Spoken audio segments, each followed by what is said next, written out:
Hey everyone, it's Kevin Jones with Life, Mind, and Money. We're here with another stimulus update as more information seems to be trickling out. This time it comes from the Senate, as the Senate Majority Leader McConnell seems to be in more favor of another stimulus check going out to Americans.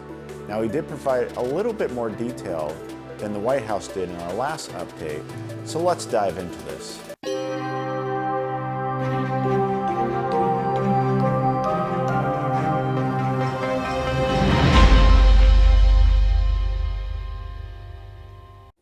As always, if you're new to Life, Mind, and Money, you need to do these three things. 1, hit that subscribe button as it helps us grow this channel and provide you additional information to help you with your personal finance.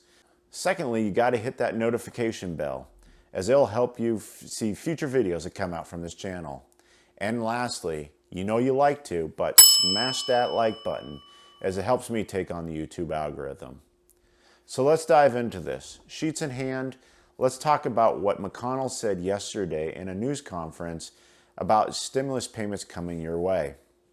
As we indicated in our previous video, the White House is growing more and more like they want to do another stimulus check. And this time around, McConnell seems to be supporting that, which means that now you have every group, the White House, the Democrats, and the Republicans, all seem to be indicating that they support a check. Now, the interesting part is, what is that going to look like? Because I can imagine all three parties involved here have different ideas.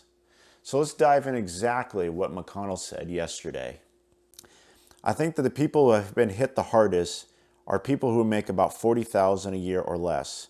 Many of them work in the hospitality industry. The hospitality industry, as all you know, just got rim-racked. Hotels, restaurants, so they could be well part of this.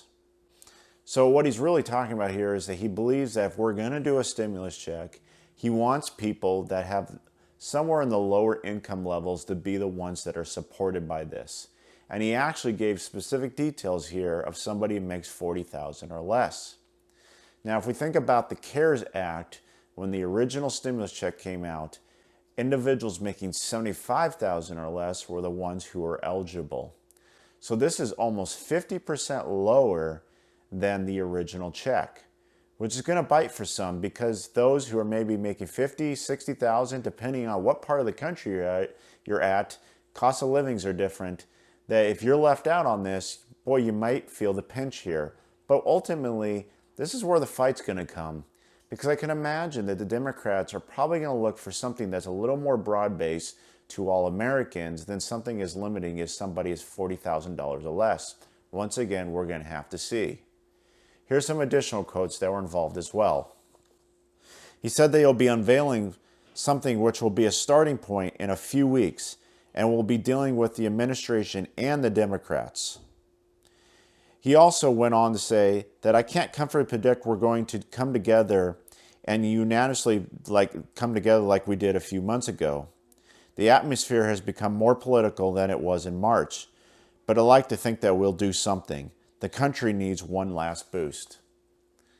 So what I'm hearing here is that the Republican senators are going to put some plan forth. As remember, the HEROES Act is already in place because it was passed by the House back in May to provide that additional stimulus check and some other help in other areas. Now, what will ultimately probably happen here is that the Republicans will put forth their plan, the Democrats will put forth theirs, and there will end up being some negotiation of the mind, hopefully that each will come together. I mean, as McConnell just stated here, he knows that the political climate is really high right now, and people are divided about how to move forward. And he's acknowledging this, which I think is great for a leader to stand up and say something like that. He knows that there's a lot of work that's going to have to had here in order to reach the finish line. I think also McConnell is nervous here, and that is they were initially against the check, and the reason they were against the check at all on a second wave of it is that our debt is exploding. And I've already seen a quote here that if we were to do additional spending here, that our national debt is now as large as our economy, 1 for 1. And it hasn't been that high since World War II. I mean, think about the amount of debt that we're taking on that we're going to have to tackle and get rid of. This is somewhat going to need a massive overhaul in either cutting expenses or somehow driving up revenue, and it probably will take both. So if they're going to do one last stimulus, which it appears that they want to do one last one, which frankly means that this is it. There ain't even more coming this way. It'll probably be somewhere between $1 and $2 trillion from all indications from the parties. Once again, it seems like the Republicans are on board with doing this, but he's going to even have to get his own colleagues to sign up for this and then hash it out between both sides so that it may reach the final table for the president to decide to sign this into law. Like I said, this will probably come at the end of this month of July, and we'll have to see how this all comes together. Hopefully you liked this video, and more money may be on the way. And if you did, please hit that like button. Also, leave your comments below. Are there any questions you have? I'd love to answer them for you. And lastly, once again, if you haven't done so, please hit that subscribe button. Help us grow this channel as we keep moving on to help you better your finances and get you through these times. Thanks again for watching, and I'll catch you next time.